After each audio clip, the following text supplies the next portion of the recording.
इंतहा पसंद हिंदू और भारत पाकिस्तानी अदाकारा हानिया आमिर की मुखालफत कर रहे थे, अब वो पाकिस्तान के 11 स्टार्स को बाहें फैलाकर खुशामदीद कहने को तैयार हैं।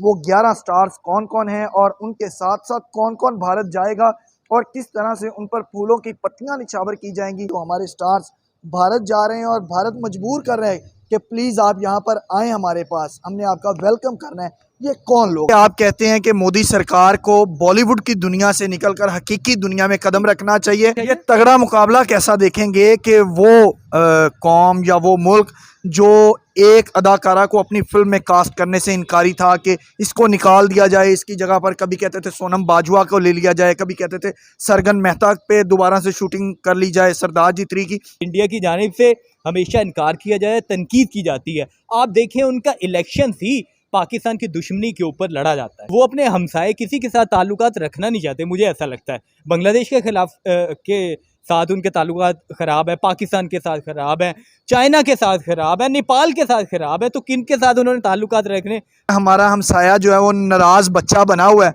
इसको लॉलीपॉप या फीडर की ज़रूरत है, वो इनको दे दें और इनको चुप करवाएं कि इनकी मानते जाएं तो ओके है, वरना नहीं।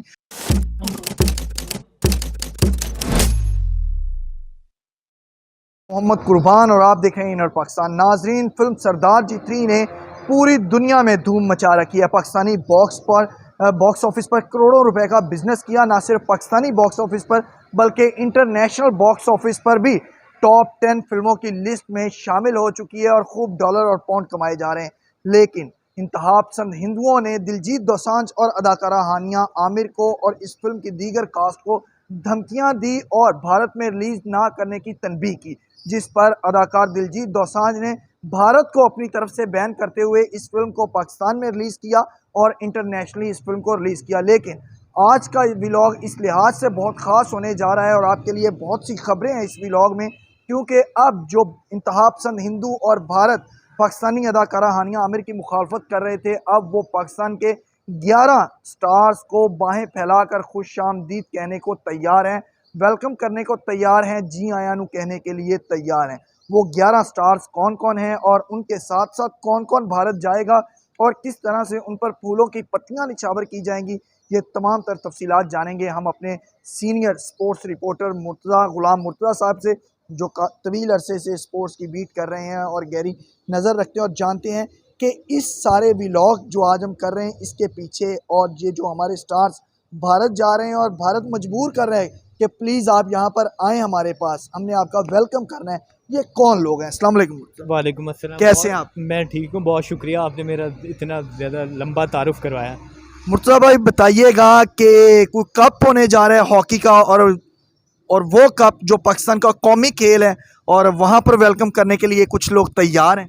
हॉकी का एशिया कप होना है जो अगले महीने से 27 अगस्त से 7 सितंबर तक, और बिहार उनकी जो स्टेट है वहाँ पे राजगीर एक जगह है, वहाँ पे खेला जाएगा।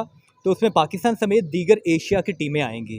तो उसमें उनके जो वज़ीर खेल है उनकी जानिब से बाकायदा तौर पे कहा गया है कि हम जो इंटरनेशनल इवेंट है उसमें पाकिस्तान को खुशामदीद कहते हैं, कोई भी टीम आके खेल सकती है, लेकिन हम उनके साथ जो म्यूचुअल अंडरस्टैंडिंग के तौर पे जो आप ये कह सकते हैं कि सीरीज़ नहीं वो खेलेंगे, लेकिन जो एशिया कप है उसमें वो पाकिस्तान को शिरकत की दावत भी दे रहे हैं, उसी तरह जिस तरह दीगर टीमों को देंगे। और उसके बाद वर्ल्ड कप भी होना है, जूनियर वर्ल्ड कप होना है एशिया का, वो भी इंडिया में इस दफ़ा शेड्यूल है, तो उसमें भी वो पाकिस्तानी टीम को वेलकम करेंगे।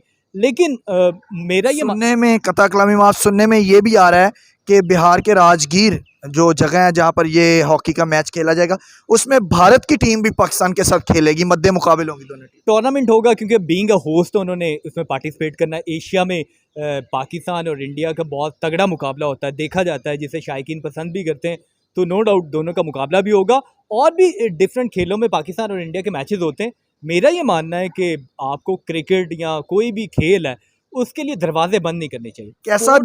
कैसा देखते हैं कि फिल्म सरदार जी 3 आई तो पूरे भारत में आग लग गई, फ़नकार भी मैदान में आ गए, जबकि फ़नकारों को और जो ये साइंसदान होते हैं उनको, और इसके साथ साथ जो स्पोर्ट्समैन होते हैं, इनको इन चीज़ों से सफारती ताल्लुकात से दूर रहना चाहिए कि वो अच्छे जा रहे हैं बुरे जा रहे हैं। लेकिन वो मैदान में आए, उन्होंने हानिया आमिर की मुखालफत की और एक लड़की से, पाकिस्तान की लड़की से पूरा भारत डर गया, खौफजदा हो गया पूरा बॉलीवुड। मैं नहीं समझता ऐसा होना चाहिए, क्योंकि ना पाकिस्तान में इस तरह के वाक़यात होने चाहिए या इस तरह की सोच होनी चाहिए, ना इंडिया में। क्योंकि अगर देखें तो दुनिया तो ग्लोबल विलेज बन चुकी है। बिल्कुल। दीगर ममालिक के लोग भी जाते हैं दूसरे मुल्क में काम करने के लिए, वहाँ पे रहते भी हैं। यही इंडियन पाकिस्तानी जब किसी दूसरी कंट्री में होते हैं तो बड़े प्यार मोहब्बत से रहते हैं, और ये कंफर्टेबल होते हैं एक दूसरे के साथ रहने में भी, शादियाँ होती हैं इनकी। तो मेरा ये मानना है, चाहे खेल हो, चाहे आपका कल्चर हो, या दीगर कोई भी चीज़ें हैं, तो आपको बाइकआउट नहीं करना चाहिए, और ख़ासकर अवाम को मैं समझता हूँ। क्योंकि देखें, पॉलिटिकली तौर पे हमारे यहाँ भी लोग बुरा भला कहते हैं, सही है, वहाँ पे भी कहा जाता है। सही है। अवाम को नहीं कहना चाहिए, क्योंकि अवाम एक दूसरे के साथ रिलेशन बनाते हैं और एक दूसरे से प्यार मोहब्बत करते हैं। हमारी स्किन भी उसी तरह की है, उनकी स्किन भी उसी तरह की है, इंडियन की बोली भी एक जैसी है। बिल्कुल ऐसे। तो अगर हम एक दूसरे से कट ऑफ हो जाएंगे तो मेरा नहीं ख्याल कि हम जदीद दौर में तरक्की कर सकेंगे। हमें, पाकिस्तान ने भी ये गलती की थी, ज़िया का दौर आपको याद होगा, तो पाकिस्तान भी एशिया का टाइगर कहलाता था, तो पाकिस्तान भी खुद अकेला तरक्की कर रहा था। अब वो कर रहे हैं ये गलती कि आपको खित्ते में ममालिक के साथ बना के रखनी पड़ती है, और इसीलिए आप तरक्की करते हैं। चाहे स्पोर्ट्स हो, कल्चर हो, दीगर बहुत सारी चीज़ें हैं। ज़राअत हमारी एक जैसी है, खेलों के जो हमारी चीज़ें इंटरेस्ट है वो एक जैसे है, फ़नकार कल्चर देखा जाए तो वो एक जैसी, बोली एक जैसी है। तो कैसे हम एक दूसरे से अलग हो सकते हैं? मेरा ये मानना है कि हमें किसी भी तरह एक दूसरे की मुखालफत नहीं करनी ये चाहिए। तगड़ा मुकाबला कैसा देखेंगे कि वो कौम या वो मुल्क जो एक अदाकारा को अपनी फिल्म में कास्ट करने से इनकारी था कि इसको निकाल दिया जाए, इसकी जगह पर कभी कहते थे सोनम बाजवा को ले लिया जाए, कभी कहते थे सरगन मेहता पे दोबारा से शूटिंग कर ली जाए सरदार जी 3 की।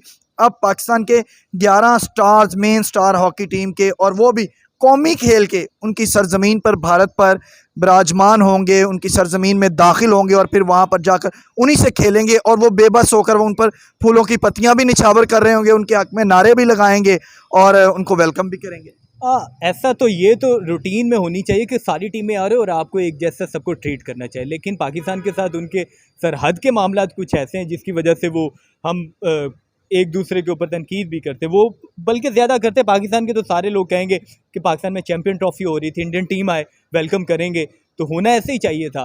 अब उनकी जानिब से अगर उनकी टीम देखी जाए तो Indian team no doubt hockey की बेहतर टीम है। लेकिन रीसेंट फॉर्म की बात की जाए तो पाकिस्तान ने जो नेशंस कप में अच्छा परफॉर्म किया, फाइनल खेले, और आगे हम प्रो लीग खेलने भी जा रहे हैं, तो पाकिस्तानी टीम भी अच्छा परफॉर्म कर रही है। देखें, हार जीत क्रिकेट या हॉकी का खेल या कोई भी खेल हो, हार जीत एक अलग मैटर है, लेकिन जो खेल हैं वो आप ये भी देखें कि खारजा पॉलिसी के तौर पे भी इस्तेमाल होते हैं। तो खेलों को इस तरह ही लेना चाहिए, कल्चर को भी इसी तरह लेना चाहिए। अब कोई भी टीम जीते, लोगों का इंटरेस्ट तो होगा दोनों ममालिक से, कि हम कहेंगे कि पाकिस्तान जीते, वो कहेंगे इंडिया जीते। सही है, ऐसे ही है ना। ऐसे ही है। तो लेकिन मेरा ये मानना है कि खेलों के रास्ते भी खुलने चाहिए, कल्चर के रास्ते भी खुलने चाहिए, वैसे भी तिजारत के। अभी देखा जाए तो पाकिस्तान ने अगर इनके साथ रिसेंट हमारी जो बॉर्डर पे लड़ाई हुई तो उसमें जीता तो पाकिस्तान है, ये भी हम कह सकते हैं। ऐसे ही। तो उसमें देखें कि पूरी दुनिया ने पाकिस्तान की जो फतह थी उसे सराहा, और उनके जो राफेल तैयारे थे उनको गिराया।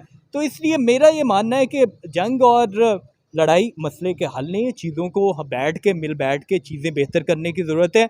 हमसाये को, अगर आप हमसाये के साथ बेहतर ताल्लुकात नहीं रखेंगे तो कैसे आप आगे चल सकते हैं? यानी कि आप कहते हैं कि मोदी सरकार को बॉलीवुड की दुनिया से निकलकर हकीकी दुनिया में कदम रखना चाहिए और अच्छे सफारती ताल्लुकात इनको बनाने चाहिए और लेकर चलना चाहिए साथ। जिस तरह से पाकिस्तान अच्छे ताल्लुकात बनाता है, उन्होंने फिल्म सरदार जी 3 को रिलीज़ किया पाकिस्तान में, इसके साथ साथ इस तमाम सूरत जंगी सूरत के बाद परमिशन दी, NOC जारी किया, फिर कैरी ऑन जट्टा ने यहाँ से 25 करोड़ रुपए का बिजनेस किया। अब जो सरदार जी 3 है, अब तक ये 22 करोड़ रुपए से ज़ायद का पाकिस्तानी बॉक्स ऑफिस पर बिजनेस कर चुकी है। इससे पहले पाकिस्तानी टीम बाबर आजम की क़यादत में वर्ल्ड कप खेलने के लिए गई, इसी तरह से अब हॉकी टीम खेलने के लिए जा रही है। तो हमने हमेशा एक गुड जेस्चर दिया, लेकिन उनकी तरफ से थोड़ा सा मैल आती है। और ये जो टूर्नामेंट होगा हॉकी का, इसी तरफ आते हैं हम, तो ये उन लोगों के लिए पंजाबी में मैं कहूँगा कि उन्होंने मुँह च गुड़ नहीं आ जाना ਜਿਹੜੇ बहुत तनकीद की जा रहे हैं। ऐसा ही है, ऐसा ही है। मेरा ये मानना पाकिस्तान की जानिब से पहले ही उन्हें कहा भी गया था कि हम लोग वर्ल्ड कप खेलने के लिए आपके पास आएँ, आप लोग भी आएँ, आपको बड़ा प्यार मिलेगा। नो डाउट पाकिस्तान भी जब वहाँ पे गया था तो लोगों ने वेलकम किया था। बाबर आजम को बड़े वहाँ पे लोग पसंद करते हैं, बड़े मद्दाह हैं उनके, तो वहाँ पे पसंद किया जाता था, दीगर प्लेयर्स भी।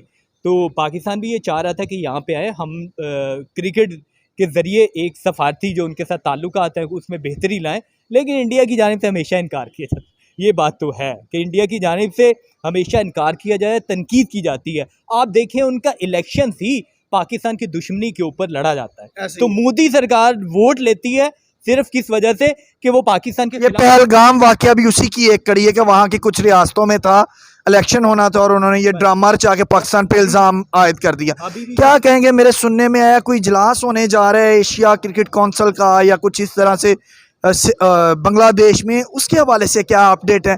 सुने फिर हमारा हमसाया जो रोना शुरू कर दिया उसने। हाँ, ज़रा ये बताते हैं कि जो एशियन क्रिकेट काउंसिल का इजलास है वो बांग्लादेश में 24 इसी माह की 24 तारीख को बुलाया गया है और इंडिया की जानिब से लॉबिंग ये करना शुरू कर दी गई है कि हम बांग्लादेश में होने वाले इजलास में शिरकत नहीं करेंगे, क्योंकि उनके ताल्लुकात बांग्लादेश के साथ भी बुरे हो चुके हैं। तो वो अपने हमसाए किसी के साथ ताल्लुकात रखना नहीं चाहते, मुझे ऐसा लगता है। बांग्लादेश के खिलाफ के साथ उनके ताल्लुकात ख़राब है, पाकिस्तान के साथ ख़राब है, चाइना के साथ ख़राब है, नेपाल के साथ ख़राब है, तो किन के साथ उन्होंने ताल्लुकात रखने, मुझे ये समझ नहीं। अब लॉबिंग उनकी जानिब से ये की जा रही है श्रीलंका को अपने साथ मिला के कि बांग्लादेश में इजलास नहीं होना चाहिए, उसमें शिरकत नहीं करेंगे, ये भी कहा जा रहा है।